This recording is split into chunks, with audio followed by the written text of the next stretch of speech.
America's F-35 and B-21 stealth aircrafts becoming much more advantage over Russian S-400, S-500 air defense system. Russian air defenses may appear formidable as part of Moscow's increasingly sophisticated anti-access capability. Areas protected by S-400 and S-500 systems are far from impenetrable bubbles or iron domes as some analysts have called them. While the Russians have not yet cracked the problem, it is clear that stealth is becoming much less of an advantage over time, though perhaps no less expensive an acquisition. Eventually, Moscow will find a solution to the stealth problem as the cyclical struggle between offense and defense continues. While it is true that a layered and integrated air defense may effectively render large swaths of airspace too costly, in terms of men and materiel, to use conventional fourth-generation warplanes such as the Boeing F/A-18 Super Hornet or Lockheed Martin F-16, these systems have an Achilles heel. Russian air defenses will still struggle to effectively engage fifth-generation stealth aircraft such as the Lockheed Martin F-22 Raptor or F-35 Joint Strike Fighter. In terms of establishing viable air defenses against opponents with fifth-generation aircraft, it's quite clear how Russia is trying to tackle the problem of stealth, said Mike Kaufman, a research scientist specializing in Russian military affairs.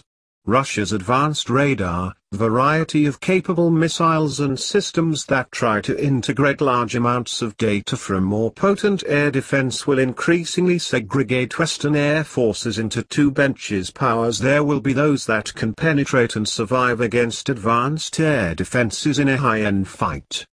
Kaufman notes that advanced Russian-built air defenses like the S-300, S-400 and forthcoming S-500 family come with systems designed to detect and track the presence of low observable aircraft such as the F-22 and F-35.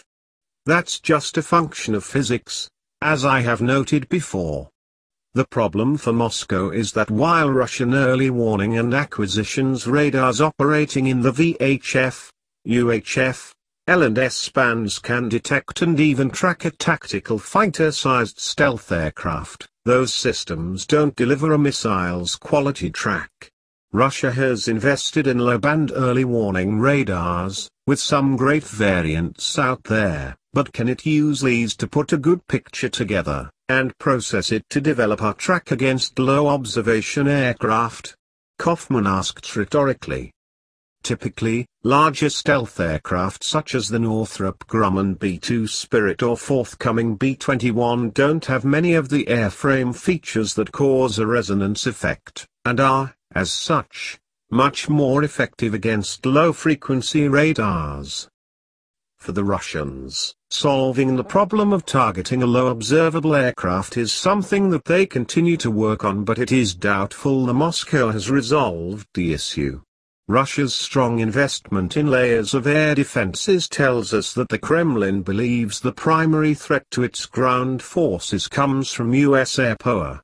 As such, defeating stealth technology is one of Moscow's top priorities, Kaufman notes, and the Kremlin has dedicated a lot of resources to that end. Russia has tried a number of different techniques to defeat stealth technology. Among those is trying to develop a tight integrated air defense network with multiple radars trying to look at the same aircraft from different directions, but how effective those efforts have been is an open question.